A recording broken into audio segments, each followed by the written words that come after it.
Thank you, Homer. Yeah, Pete?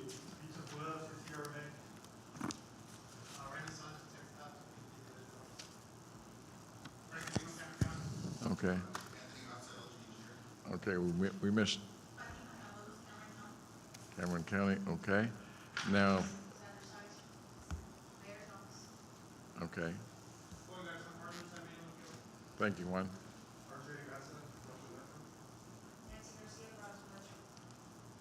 Avi Schwartz, Brownsville Chamber of Commerce. Okay, Rancho Viejo? Cindy Rathbun, Rancho Viejo. Good morning, Pete Alvarez, TechStop. Drew Brown, BISD. Sophia Benavides, Cameron County. Okay. Mark? Yeah, Mark Lund, MPO Director. Okay. And again, this is being televised, and my name is Tony Martinez, and I am the mayor of Brownsville.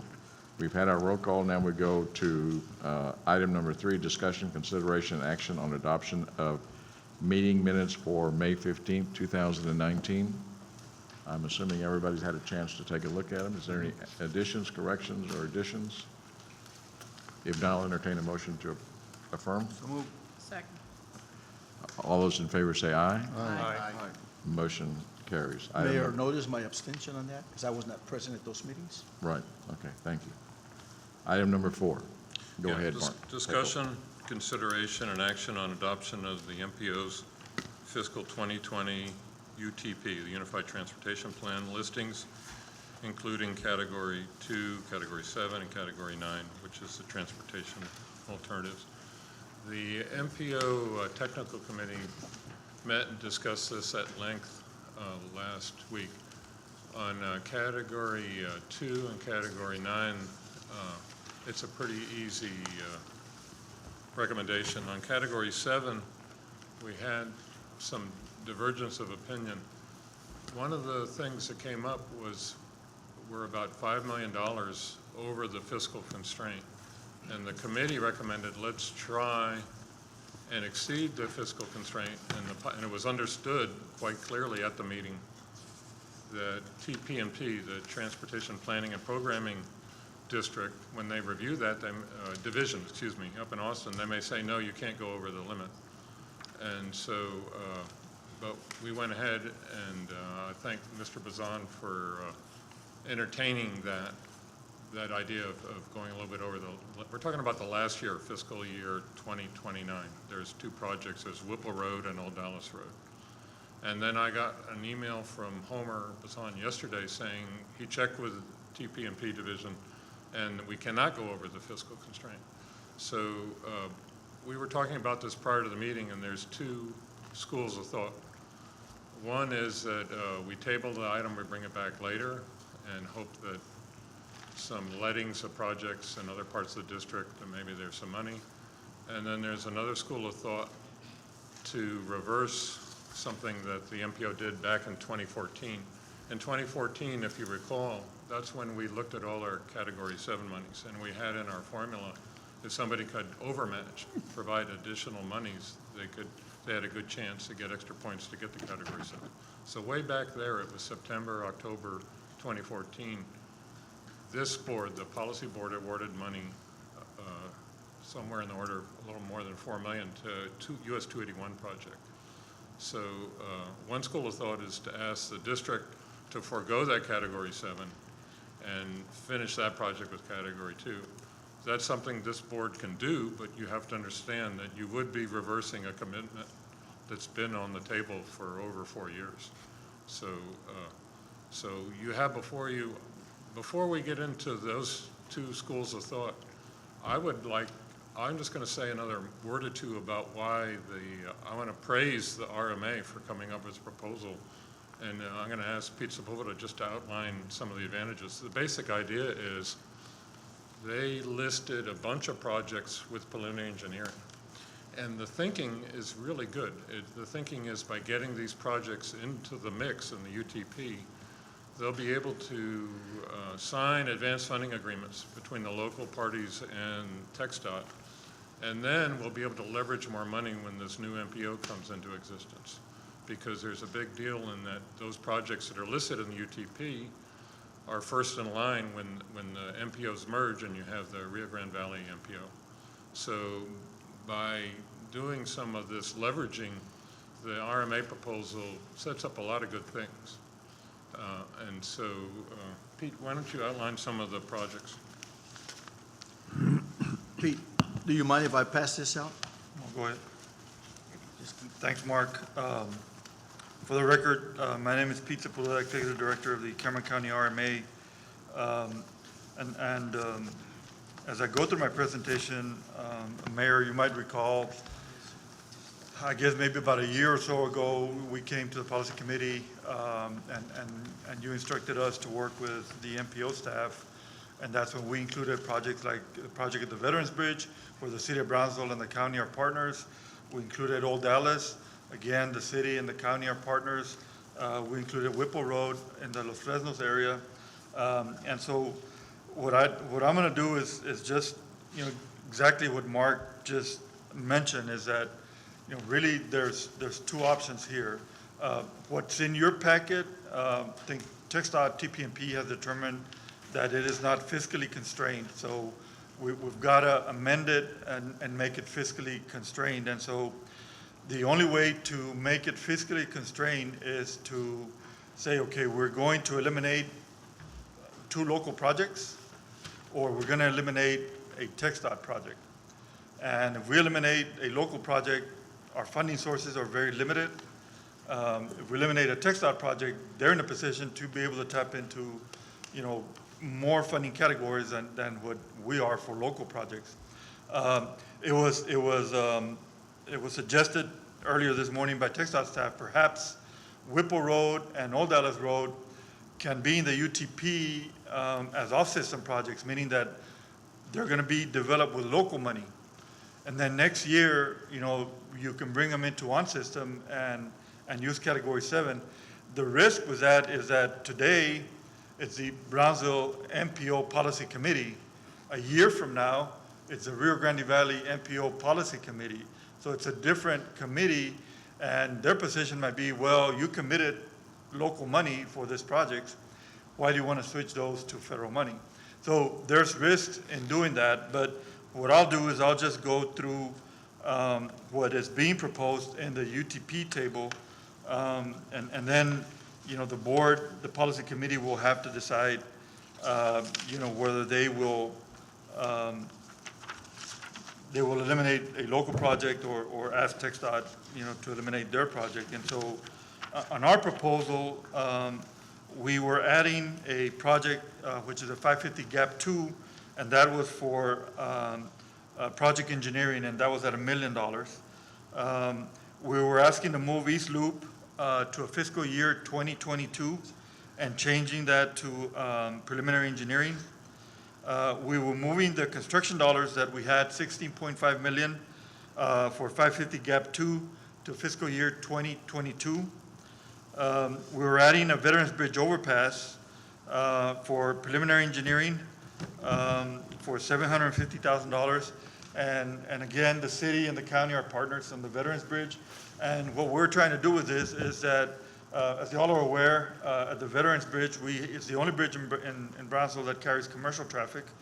We have UTRGV, we have TSC, so we've got a mixture of passenger vehicles and a mixture of commercial vehicles. So we're just trying to make the access in and out of the bridge a lot safer for the bridge users and for passenger vehicles, that might originate or the destination might be UTRGV and TSC.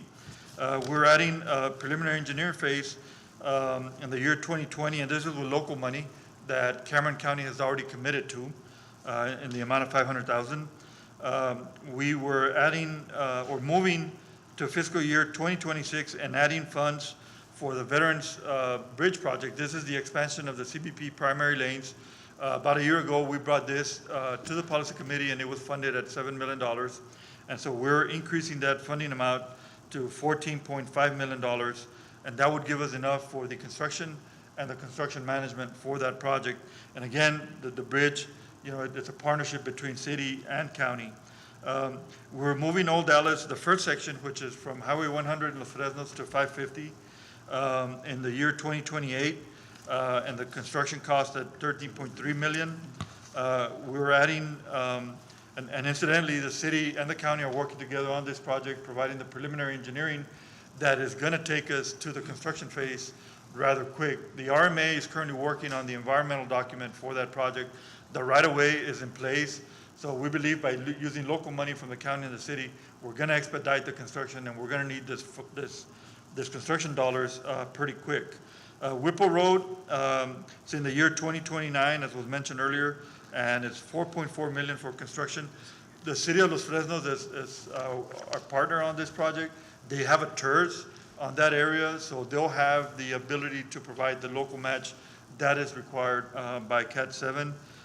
Then Section 2 of Old Dallas from 550 to Sports Park. Again, it's a partnership between the city and the county. The RMA is doing the environmental document. The right-of-way is in place. And so this is another one where we could tap into the construction dollars rather quick. And then, again, the option would be either we eliminate Whipple Road or Alice Road, or we eliminate $4.9 million that is on the US 281 projects. I will say that there's other projects that are listed in here that are not impacted at all by the changes that are being proposed. For example, Southmost Nature Trail, they have about $350,000 in planning funds. Morrison Road Project, there's $500,000 for an environmental document.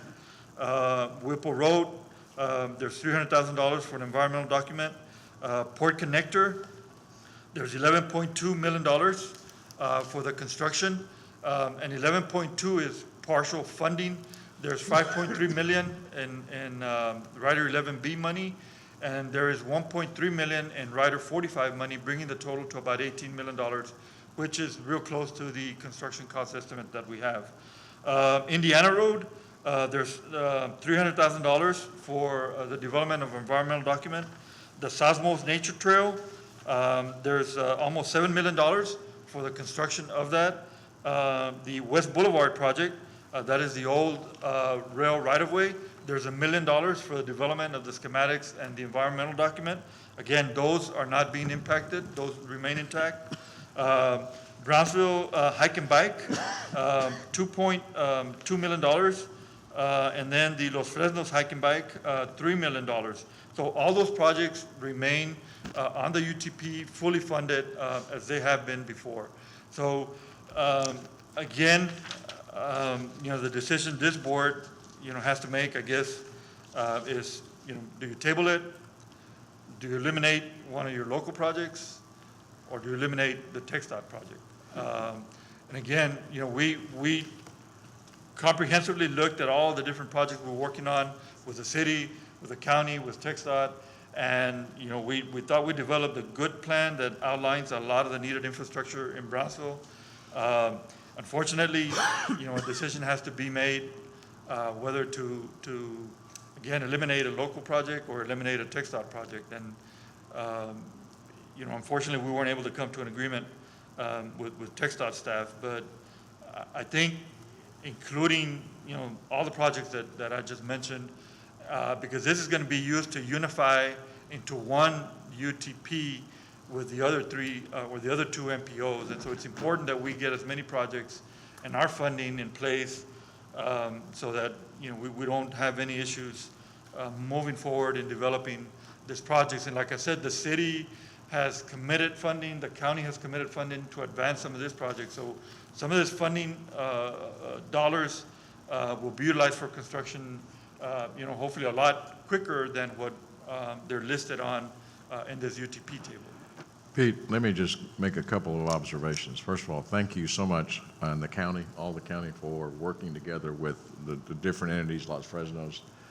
This is something that, has been one of my dreams of being able to consolidate, because, Pete, one of the biggest concerns I had with a merger was the fact that Cameron County had to get together and stand together. And I think that that's also the same admonition I gave to Harlingen and San Benito. And because this puts you now in a different position when we now have to make this decision whether we do local or whether we do, TxDOT project.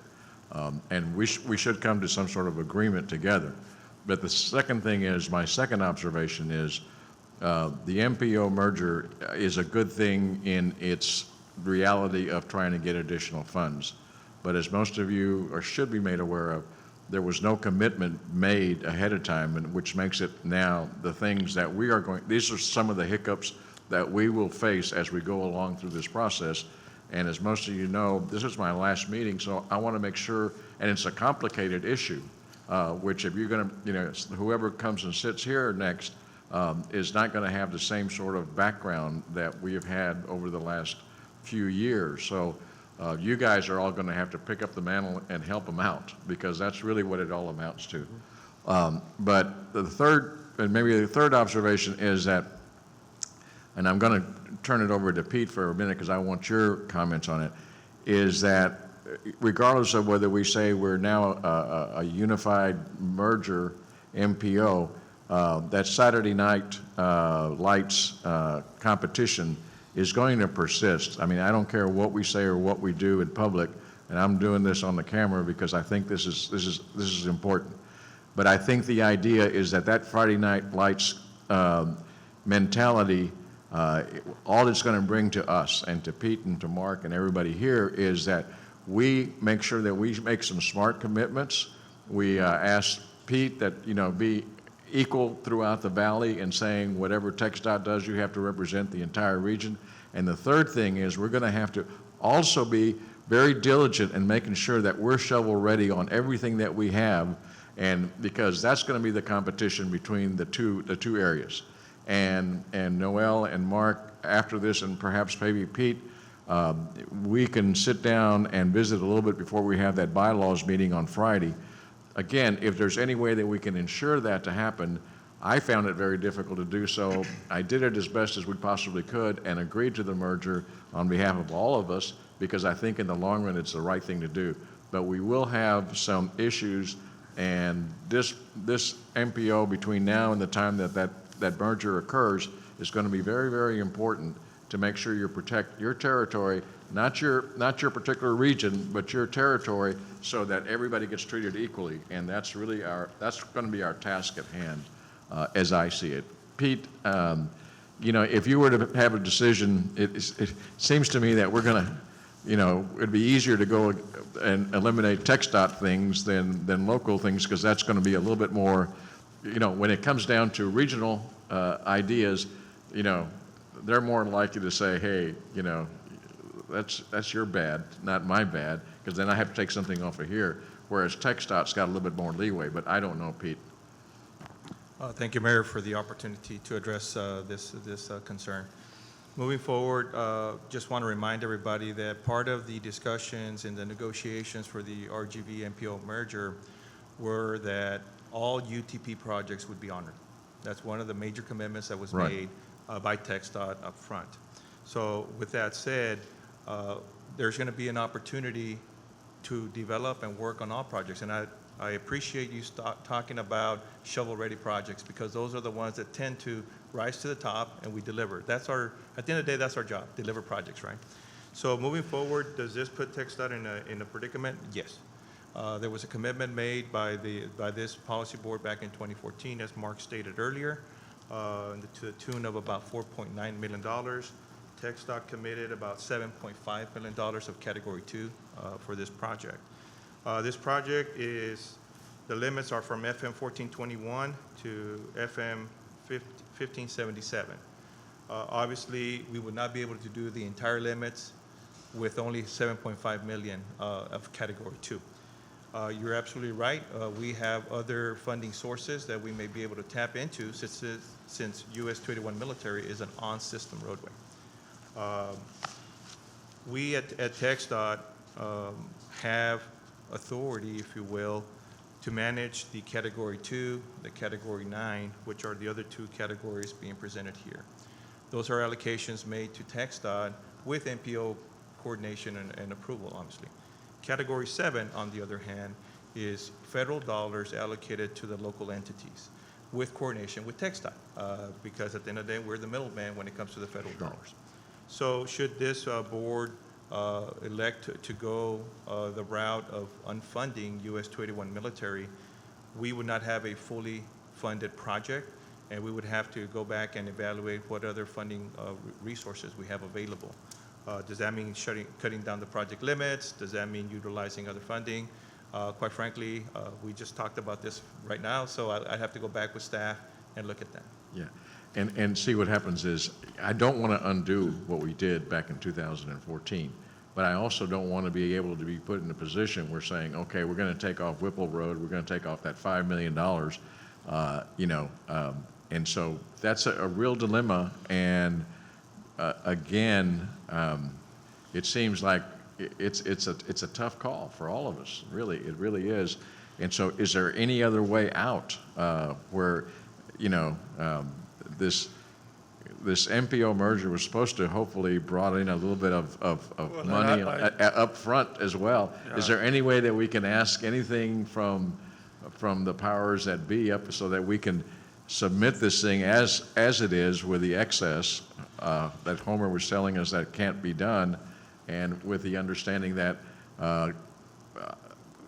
sort of condition precedent saying, okay, we're going to submit it with the excess of the $5 million because we feel like with the MPO merger, can we, I just don't know. It just seems like that. I don't want to undo anything we've already done because I think that project is a good project. But by the same token, I don't want to be left without any bargaining power at the time that the merger effectuates. Yeah, the TPP division has been very clear that we have to be fiscally constrained. Therefore, we cannot go over. Okay. Yeah, the only comment that I have to that is that I would hope that with one MPO, we're consistent, because it hasn't been the practice, from my understanding, at the Hidalgo County MPO, Category 7 money there is used for off-system, local projects, not for on-system. Yet, at the Brownsville MPO, TxDOT is using Category 7 for on-system projects, where they should be used for local off-system projects. One of the items that we took out from a previous UTP was about $10 million for improvements to Boca Chica Road, which, we thought those should be TxDOT funded and not locally funded. I believe, and Mark can correct me if I'm wrong, right now, there's improvements being undertaken on Interstate I-69E to correct a design flaw from many, many years ago of the overpass over the railroad track to where you come to a dead end and you have to circle back. Again, there's $10 million of local money being used instead of TxDOT funding. And so I just hope that moving to one MPO, is going to be consistent, the practice of how we use Cat 7 and then how we not use it. Well, and that's a good point, is if we're going to be all together, should we by now do the same thing, Pete, without putting you in a bad spot, but saying, okay, then we'll have to undo 281, because that's really, it would have been the same way if Hidalgo County had done it, then that's where they would go, and now we're consistent. So we can hide under that, and not hide, but we can say, because of what they do it up there, we now want to be consistent with what we're doing down here. So it would, the most logical thing to do would be to undo 281. Mayor, with all due But- respect, circumstances have changed in the recent years as Yeah. far as planning has occurred. Yeah.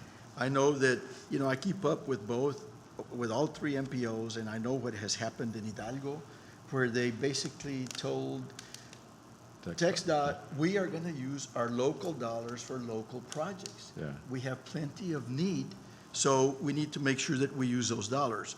It is your responsibility on system roads that you take care of those and fund them.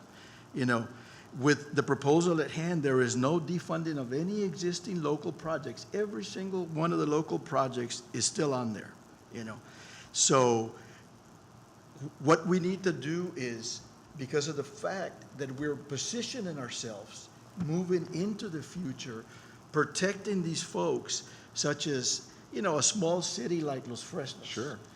They did a TERS to be able to accumulate dollars 5 or 6 years ago so that they could have seed money to finally be able to work on one project that is a local project. Right. How long have we been talking about Old Alice Road? Sure. We were ready to move, we had some funds, but then, we accommodated and wanted to make sure that the city's needs are built into the project. The county had already, we had the right-of-way in place, started working on the, on the environmental document, and So what is your recommendation? my recommendation is very simple. $5 million that we get locally that they don't have is like, it's the example I gave the Army Corps of Engineers the other Sure. day when they come and tell us how great they are. And out of every $1 that they're spending on the coastline of the state of Texas, including the port of Brownsville, they take 1/3 of 1 penny that is spent south of Corpus Christi, okay? The same can be said for TxDOT. They're spending their big bucks everywhere else but locally, but yet locally, they're trying to take away our 1/3 of the penny. So, Would you undo 281? yes, sir. Okay. That's what I thought you were saying, and I think that's where the logic lies.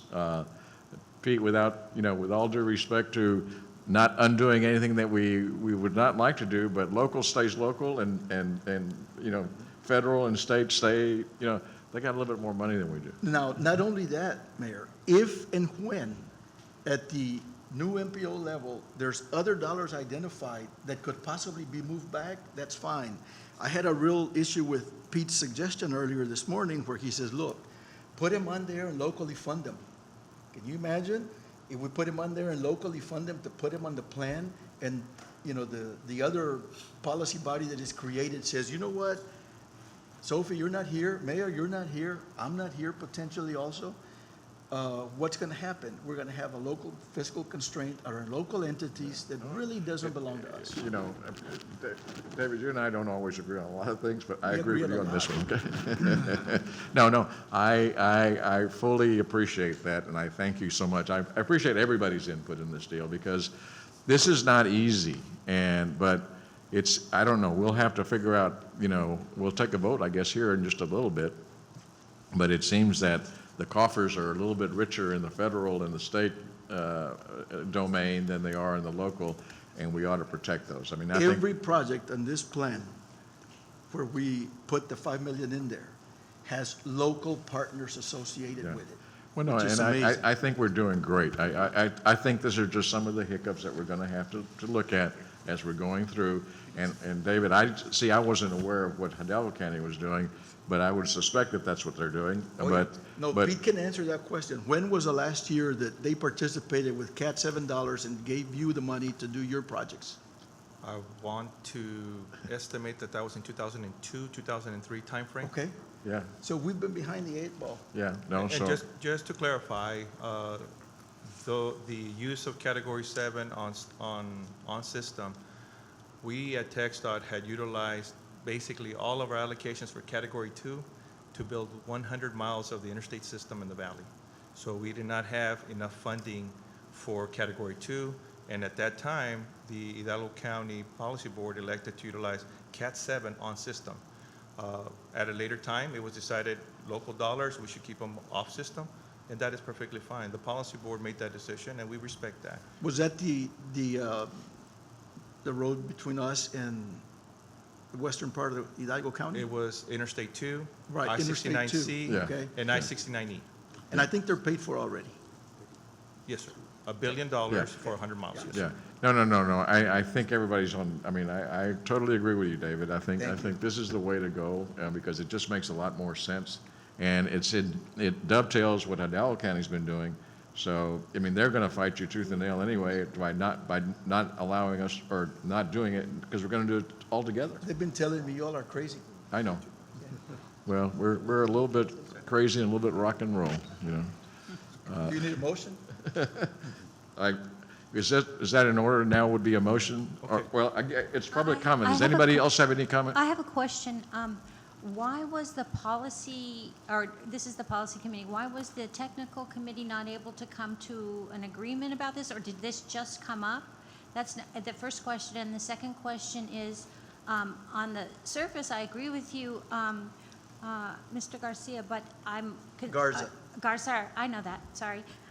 But I do wonder what Mr. Alvarez has to respond about that. before I, you I, responded. I think Pete has to pretty much stay neutral, Okay, to he be can't honest with really- you. okay. He's got to represent everybody. Now, he's dealing with two different, just think about this. You got two different children, okay? And you got Cameron and you got Hidalgo. Hidalgo, you're allowing to go out till 10 o'clock at night.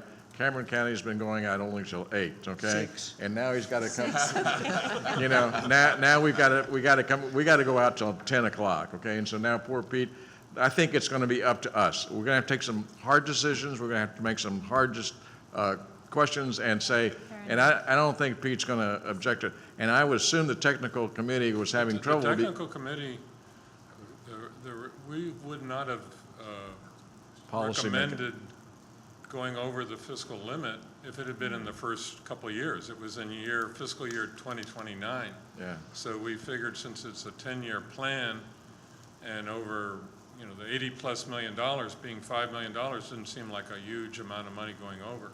So it was with the understanding, this is what we're recommending as a group to you folks, with the understanding that when we checked with the folks in Austin, they may say, hey, no, you can't do that. So Yeah. Homer checked with the folks in Austin, he didn't get the news until yesterday. And so Mayor- that's the reason why. Yeah, and Mayor, and quite frankly, to be honest with you, they're the technical committee, we are the policy committee. Got And it. so we have to do the policy, I- and I think David's Thank you. policy. Thank you very much. Is quite Well, I would agree with him, appropriate. too. And I think it dovetails with Hidalgo, so eventually you're going to get together with them. Yeah. You might as well as do it the same way. Yeah, Mayor, I do That have- makes sense to me. I would have one request.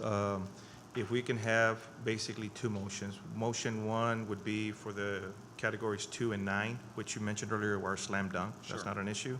And then category 7 would be a separate motion because I will have to abstain from category 7.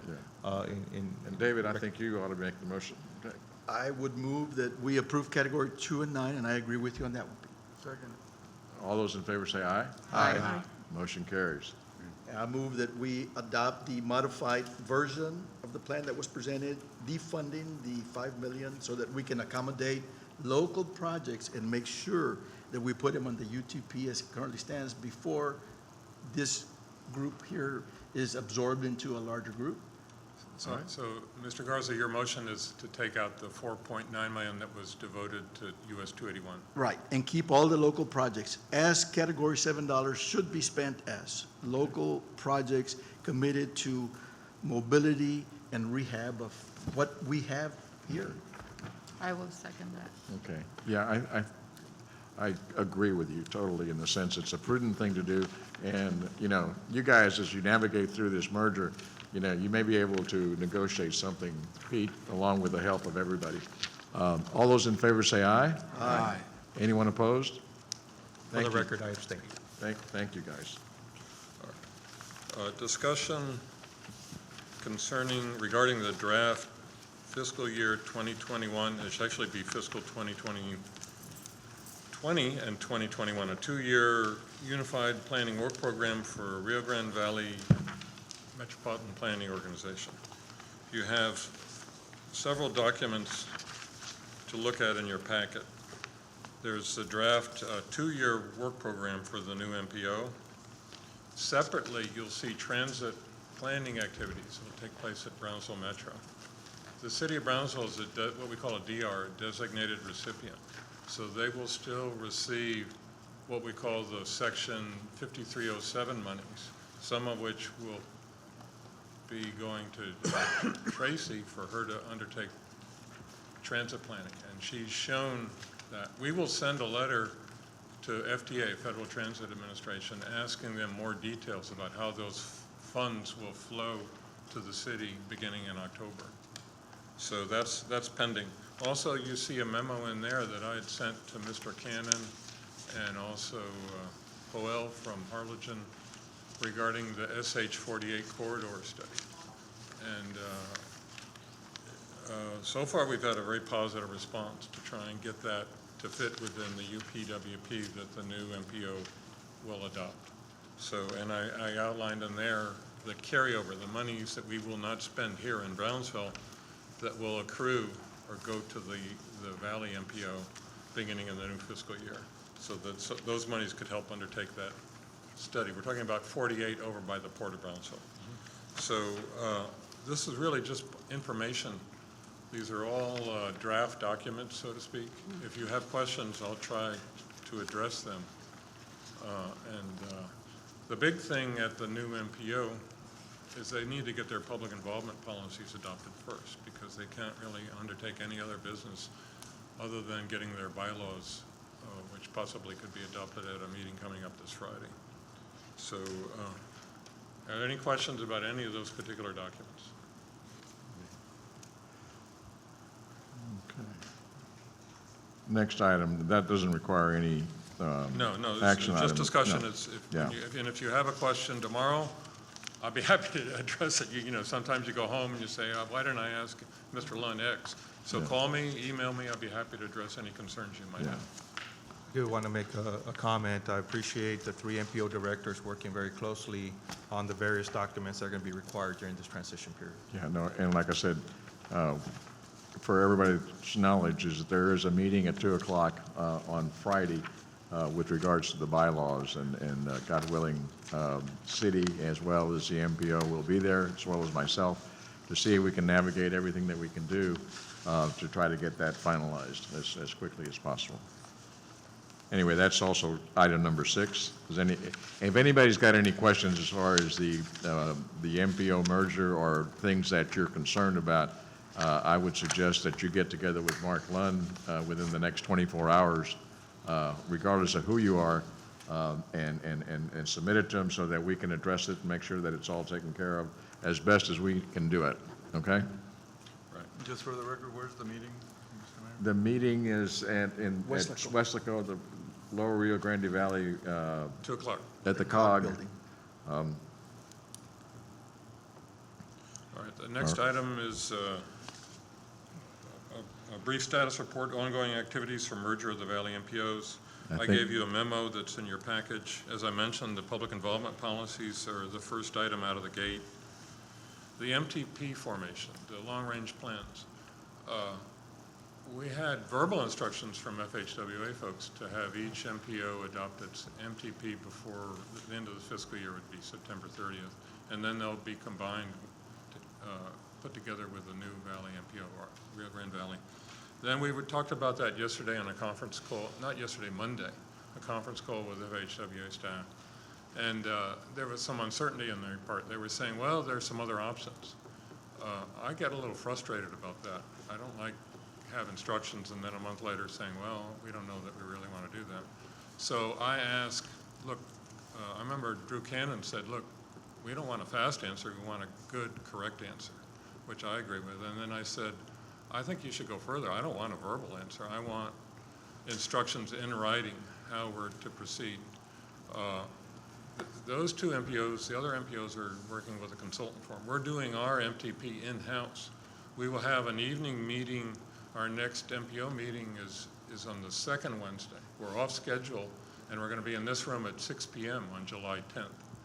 The advantage is there's not a conflict with the Port of Brownsville, and I think we would be one if we were on the 3rd Wednesday. And we're doing that on the evening meeting. Move our meeting to the 10th, so we don't know yet. Well, anyway, in any case, we're going to have an evening meeting to get the citizens to come and tell us what we want. We have project lists for our MTP.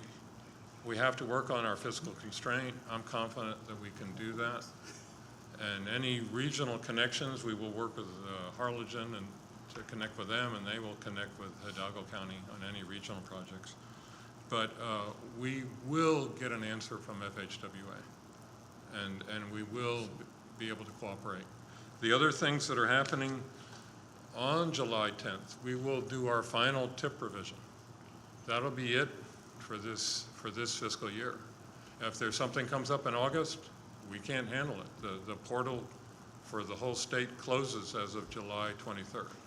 So if something comes up, it has to go to the new MPO. So we now, because of the UTP thing that we adopted earlier this morning, we have everything that we need to take action on tip revisions and MTP amendments. So our MPO will get our MTP, and we will work. We are also working with the other 2 MPOs. We're sharing on our public involvement. Antonio Zubieta went to the Harlingen open house, we will invite Joel and Mr. Cannon to come here on July 10th, and if there are citizens that want to know what's happening in the other MPOs, we'll take their comments. So we're cooperating and thinking regionally and cooperating regionally on that basis. The only other thing I would mention is that the bylaws, that's another item, and that'll be this Friday at the meeting at Westlawn. So my role has been limited. I've assisted Mr. Brunel. He could tell you much more. If you have concerns, I would contact him if you have questions of the bylaw. I've just answered some of his technical questions, so I've not been involved with the other folks. Okay. And just so everybody knows, to add to that, we have an attorney out of Washington, D.C., Fred Wagner, I believe is his name, who has been involved in MPOs, and actually one of his law partners is an ex-Secretary of Transportation. So we try to go to the source of the people that actually did MPOs and MPO mergers, but they were the ones that were involved at the beginning of when the MPOs were actually created back in the 70s. So but anyway, Noel. Yeah, and just to add to that part, I've been meeting so to keep the Cameron County delegation together, I've been meeting with Harlingen, the Harlingen City Manager, with David Garcia. I think Commissioner Garza was there when I met with them. So what we did is we have a City of Brownsville version, a Cameron County version, and a Harlingen version based on the original TxDOT email that we received, and we put that together into one Cameron County document. And then I work with Mark to get the more technical questions answered, and then I sent that over to our attorney for the legal review. So it's been pretty comprehensive. We're working as a team. Mark has been involved on the technical aspects of the bylaws, but we've been working together, myself with Harlingen and Cameron County, so that come Friday, we have a united front, and we've ironed out all of our different perspectives, and it has some legal review as well. So it's been pretty thorough. Very good, very good. Okay, if anybody's got any other questions, otherwise we'll move on to the next item. Yeah, a presentation regarding the Brownsville Metro Ride System, Part 2. Should we just look at the apt? Hey, RJ.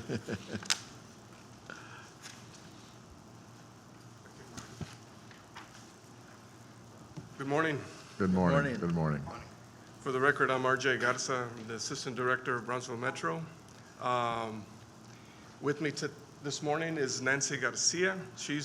I wanted to introduce Nancy to y'all. She wears a couple of hats at work. One, she's a parking meter person that takes care of the monitoring of all the parking meters around our plaza, the plaza of Brownsville Metro. And she also is our technician. She services and maintains fare boxes on all the buses, and she also installed these GPS units on all the buses. So I wanted you to recognize her because she saved us approximately $5,000 doing this. Yeah. So I'm very proud of that, proud of her.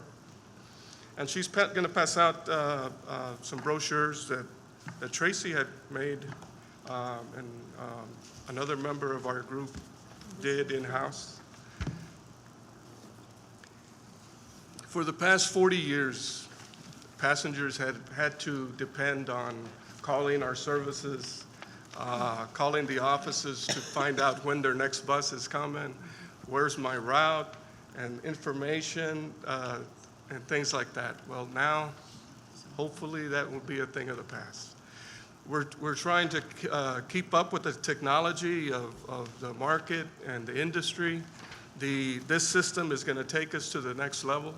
It's going to help our passengers and hopefully encourage passengers that it's easy and convenient way to find and get to the places they want to go.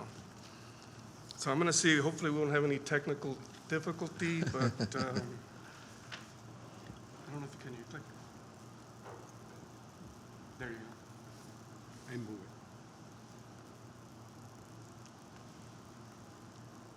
Let's see if I can work this. We do have a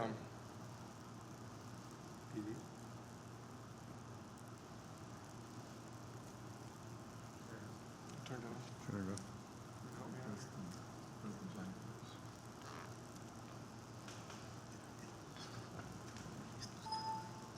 Do not. Where? Over there, the switch with the. Come on up here.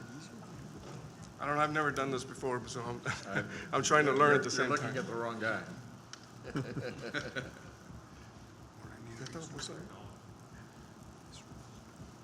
Pero I need you to click it.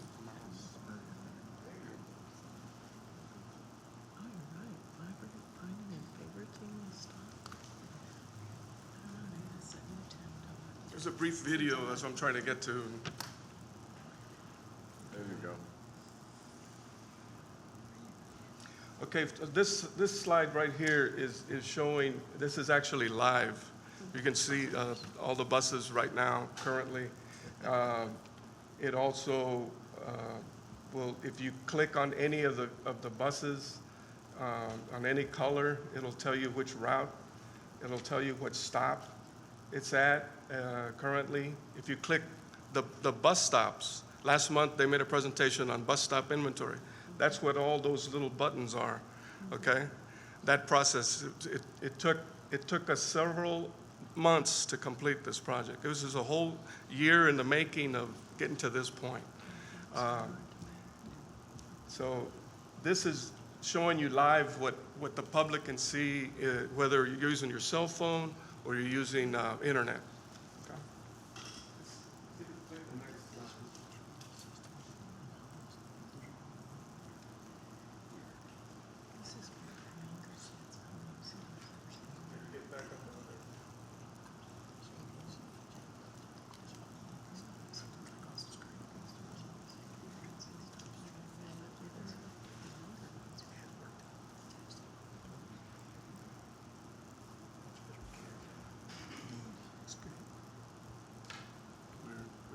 Where did you get this?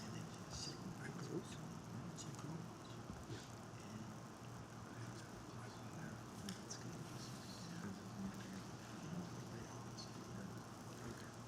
Now let's go to the next slide. Next one.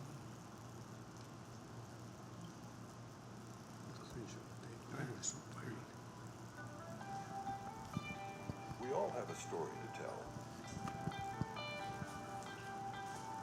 People to meet. And places to go. At Brownsville Metro, we drive to get you there. And now, planning your trip gets even easier. Start tracking the B-Metro bus system to get live location of our buses, estimated arrival times, and other important route information straight to your phone. Because your time is valuable, and you just gotta be there.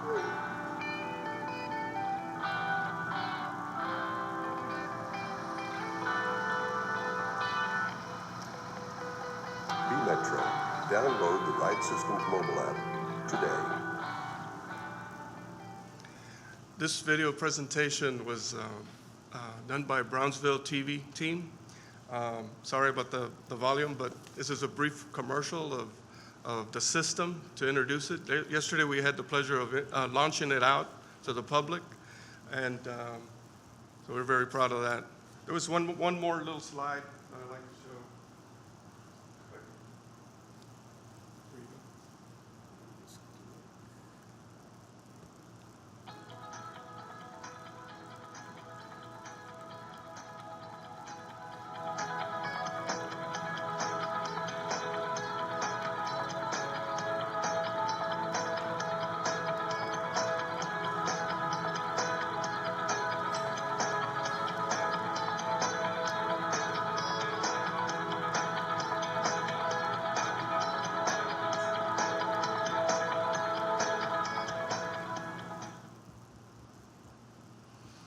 So you can see, if you can download this into your phone, you can quickly find out route information, where your next bus is going to be.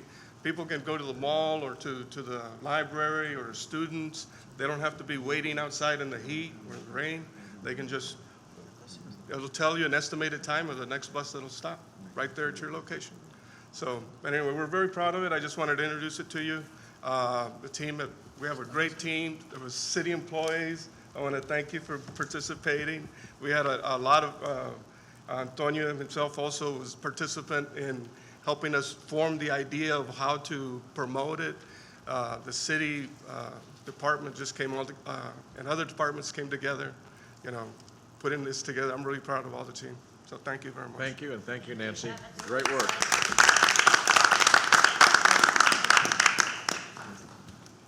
Okay, item number 8, presentation by TxDOT.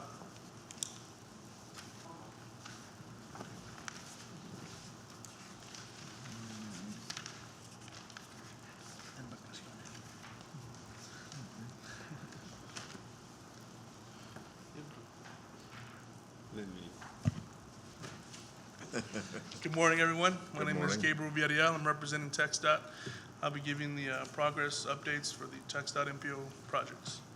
Let me just get this clicker right here real quick.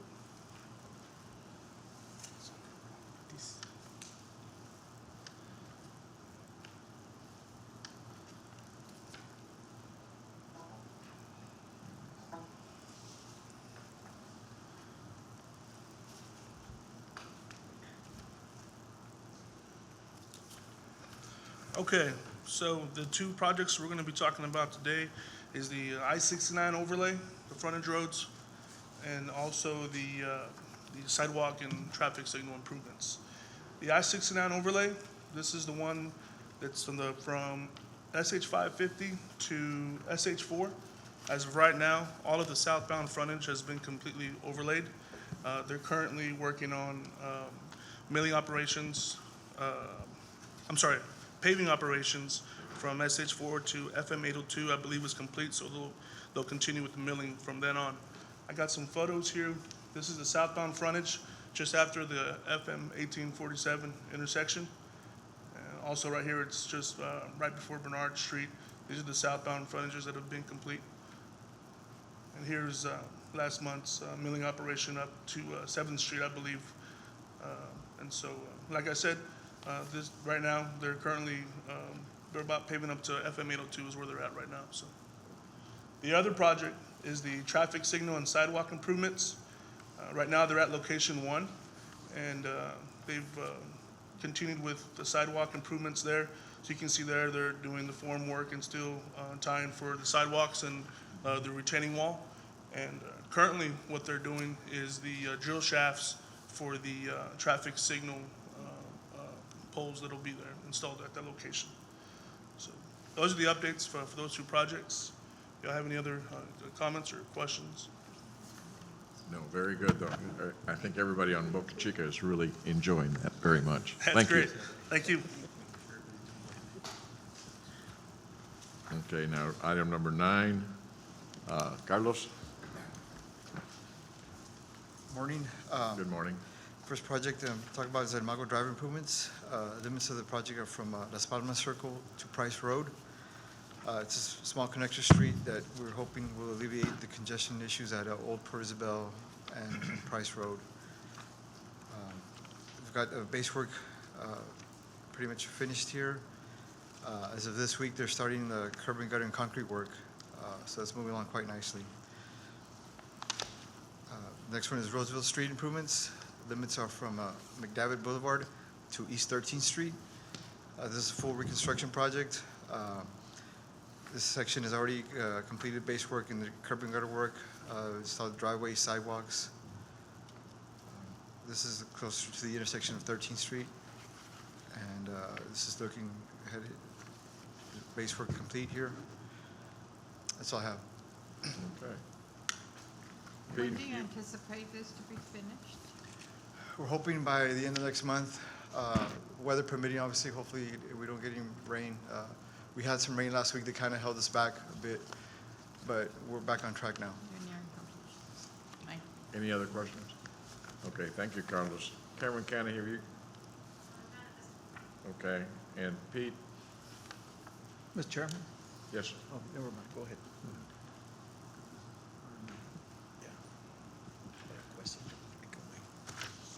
Mayor, for the record, Pete Chapula, Executive Director of the Cameron County RMA. I'll go quickly through the presentation. Southport Connector, We're at the tail end of, getting authorized by TxDOT to proceed to the bidding phase. So hopefully by the next meeting, we can announce that we've met all the requirements and we will start that phase. CBB primary lane expansion, we've submitted 100% design plans to the federal agencies for their review and approval. Hopefully by the end of June, we can complete the design, including all the comments from GSA primarily and CBP. Earlier agenda item, we closed the funding gap, and we've also done a benefit cost analysis for this project, GAP 2 project. We're working with TxDOT on an advanced funding agreement that would allow us to redesign and meet interstate standards for that last gap. Old Dallas Road, working with the city and county, as I mentioned earlier, to advance the engineering and take the project to construction. And that's both segments from 100 to Sports Park Boulevard. Morrison Road, that would go from Paredes Line Road to FM 511. We're working with TxDOT and going through a selection process for a consultant, and the environmental phase is funded already. East Loop, we're developing the schematics with local money. We're developing the cultural resources, which is the archaeological survey, the historical analysis. We're coordinating with U.S. Fish and Wildlife, and we're hoping to be able to have schematics at 100% in the next 30 days, and then have the cultural resources complete as well. Indiana Avenue, we've got funding for the environmental phase, and we're working with TxDOT on an advanced funding agreement. Whipple Road, this project has an AFA. It has the EDC that's been lowered from 20% to 5.8%. So we're working with TxDOT on a consultant selection process. US 77, this is the last slide that we have on our presentations, that we continue to advocate for funding. If you all have driven on US 77 lately, the bypass over Driscoll is really taking shape now. I think they're beginning to cut the road, so you're seeing a lot of progress there. Lastly, Mayor, I know our chairman is not here today, but on behalf of the chairman and the board, want to thank you for your leadership, especially the last couple of years. We've worked very closely with your MPO staff, your city staff, and the approval of the UT Fleet Plan earlier today was a prime example of how aggressive we've gotten. Very comprehensive list of projects, that include, and you left them funded, which is a good thing. It includes, providing an interstate to the Port of Brownsville. And so now, hopefully, in the next 18, 24 months, we can say that the Port of Brownsville has an interstate to its main entrance. And that'll be huge to the port, working with the LNGs and steel mills and any other industry coming into the port and the city of Brownsville. We've gotten the funding to take East Loop to the construction phase. And as you all know, all the difficulties we have with the current overweight corridor on International Boulevard, there's over 20 different conflicts between the Veterans Bridge and the entrance to the Port of Brownsville. We have projects at the Veterans Bridge, which will double the capacity for CBP to process passenger vehicles and commercial vehicles. We've got projects at the Port of Brownsville, as I mentioned earlier, on the south side of the port, the Southport Connector, $20 million to begin the first phase of the overweight corridor. Once we complete this phase, then East Loop will complement the entire portion of it. Old Dallas Road, great project from Highway 100 in Los Fresnos, which really from there it's connected north on 1575 and then all the way to Sports Park Boulevard. Great quality of life project. Morrison Road project, as I just mentioned, from Paredes Line Road in the Cameron Park area all the way to FM 511. Great connectivity project and bringing in the traffic from that side of Brownsville to the retail area and Pablo Quisel Boulevard. We've included nature trail projects in Brownsville and Los Fresnos, almost $15 million to address those type of needs and quality of life projects in Los Fresnos and in the city of Brownsville. That plan also included converting the abandoned rail right-of-way into a multimodal facility. And that's a binational project that potentially can begin in Brownsville and in Matamoros, 14, 15 miles. So don't believe there's another project like this along the southwest border. And then, as our last slide, the conversion of US 77 to interstate standards, I think that'll do huge to attract industry into Cameron County and the city of Brownsville. So again, thank you for your leadership on behalf of our board, our chairman. Thank you for your leadership as mayor, because thank you for believing in the RMA. We've got several interlocal agreements with the city and partnering with the city to develop those projects inside the city of Brownsville. So just want to thank you for that, and you leave us with a lot of work to do, but that's a good thing.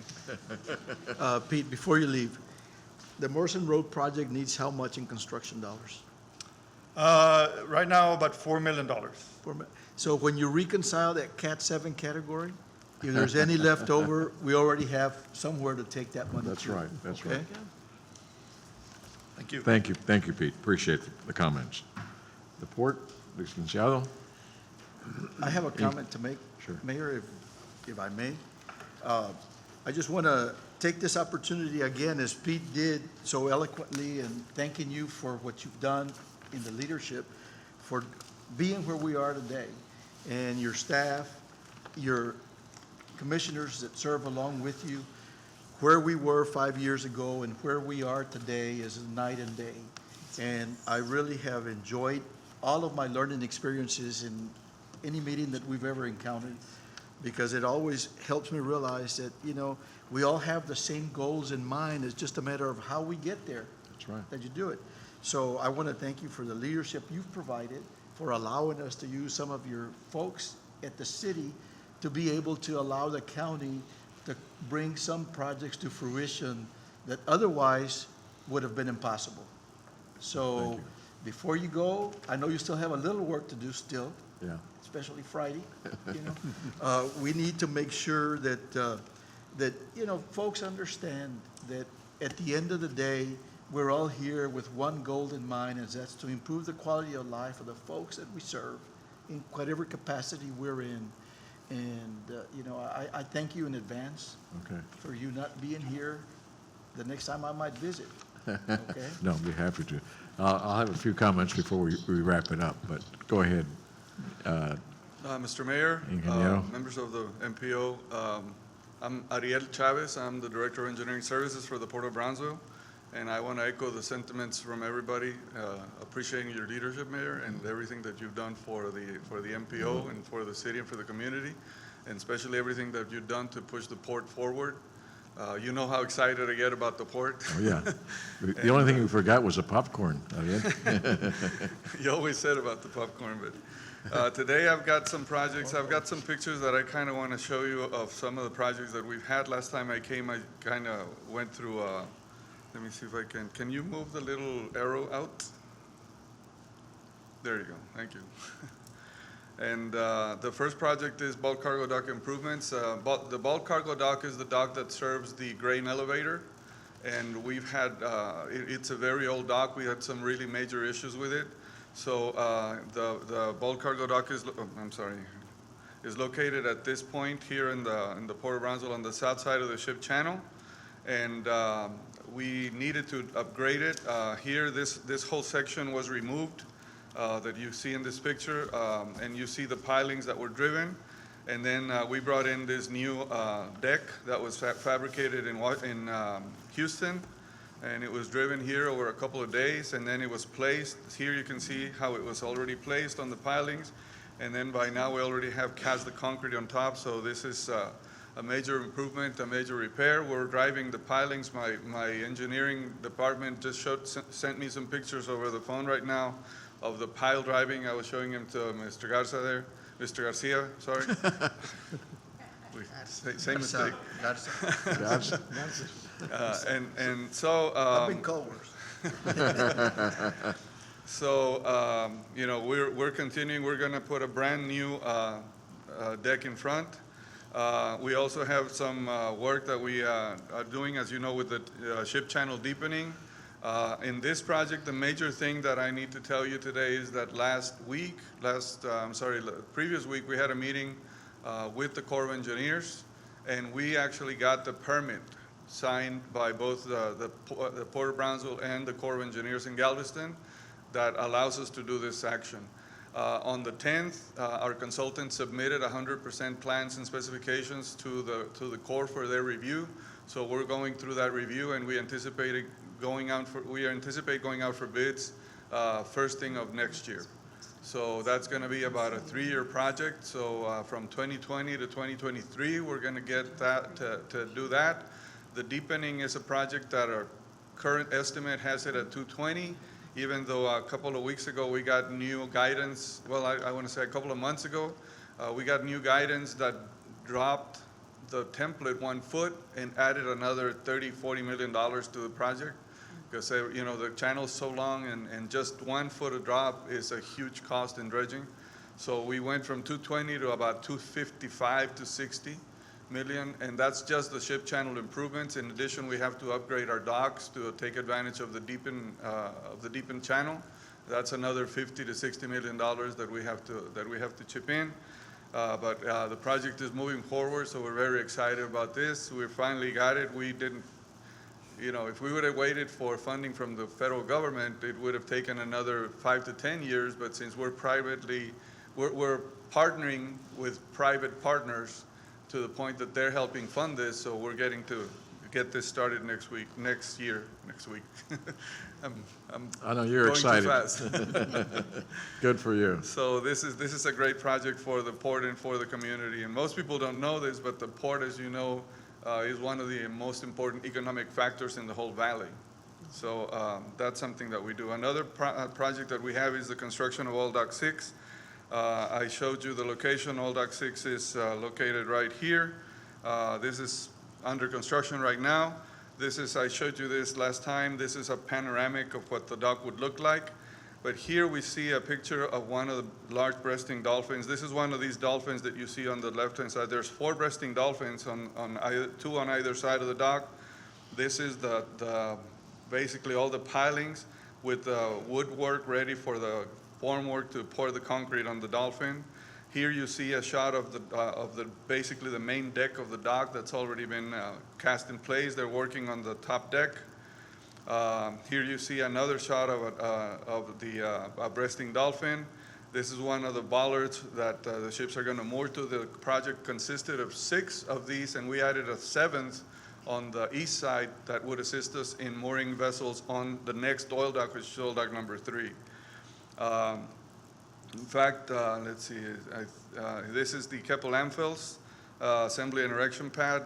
We are working in conjunction with Amphels and had a $1.8 million EPA grant for this, EDA grant for this project. Right now it's a little bit over $5 million. We had to add some components to the project, and here you see a shot of the slab. Each of these ribs, there's 58 ribs. And you can see each one of these that has already been poured. On the lower left-hand corner over here, you see one that is formed, but it hasn't been poured yet. So we anticipate this project to be completed in the next month and a half or so. One of the issues that we had to address was inlets, because each of these ribs has an inlet that catches drainage. And with the new slabs and the new loading, we had to design a new system that the top would flex with the dock. So this is the inlet before the steel comes in, and then this is when all the steel comes in. So you can see there's a lot of reinforcing steel that is used in these type of decks. So that's what we're doing. And then here you see a shot of the deck, and you see one of the platforms over to the right side. And here you see that they're already using what we've already built. So they're already using this because the main reason, the primary reason for this particular improvement is to build these types of vessels, which are going to be the LNG vessels. So this is one of the components, and they're already working on what has been completed. So this is already ongoing. Like I said, that's a little bit over $5 million right now. Another project that we have is the Southport Connector with the RMA, and you know about that one. We've got some work, Pete already mentioned about that. We just got some certifications that I'm going over that I need to return signed by us. We are the project sponsors. We're going to be the one that are going to be letting it. So it's going to be a local let with a little bit over $18 million financing from 3 different funding sources. We actually have 2 different funding agreements with TxDOT. one that covers the Category 7 and Category 10, and then another one that covers the other rider funding. So we've got all that already in place and signed and executed. So we're ready to go. We're just waiting for the final green light from TxDOT to go ahead and advertise for bids. We already received authorization from our board.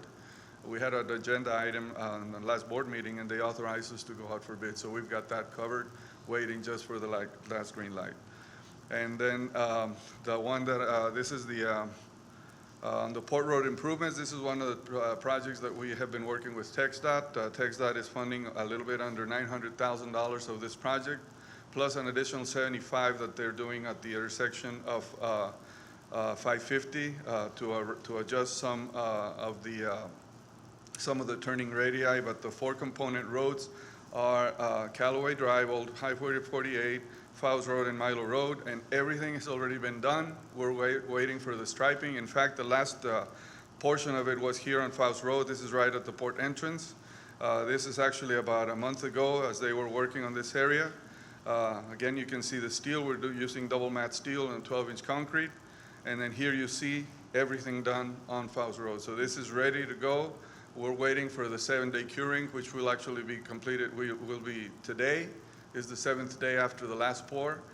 Tomorrow they're finishing the joints, and we're going to stripe it next week. So we'll be ready to open it by midweek next week if we need to. In fact, we have a big event on Wednesday next week at the port in the morning regarding the new training center that we're talking about. So we've got that event, and this is going to be ready for that with the striping and everything. So we're just going forward, and that's one of the wonders of nature that appears at the port every now and then. Very good, Ariel, very good. So, Thank any you for your questions? report. Any questions? You didn't have the slide where they were pounding this morning? No, because I got that on my phone. 'Cause I got that. Yeah, they were driving one of the pilots Yeah. on bulk cargo dock. That's exciting, that's very Thank good. you. Okay, any new business or old business? Yes, Mayor, just a real quick announcement. We intend to have a public meeting for the FM 802 race median project. We're looking to schedule that. It'll probably be the September timeframe. But just want for everybody to know that that will be forthcoming. Okay, We'll give you more very good. details as we go. Okay, and as this is my last meeting, I do want to thank everybody for all the cooperation, all the wonderful work that everybody has done. I think, I know I haven't always been the easiest person to deal with, but know it that in my heart, it was always because we felt like we needed to do the best thing we could for all the people that we represent, and I know all of you did the same thing. So with great appreciation, I don't bid thee farewell. I just say that I will be back, and I will continue to work in any way that I can to help Brownsville and Cameron County and the entire region to move forward, because I think, as all of you have mentioned, there's some great things happening, and it's a lot of fun to watch, okay? So thank you very much. Do I have a motion to adjourn? Okay. All those in favor say aye. Aye. Motion carries.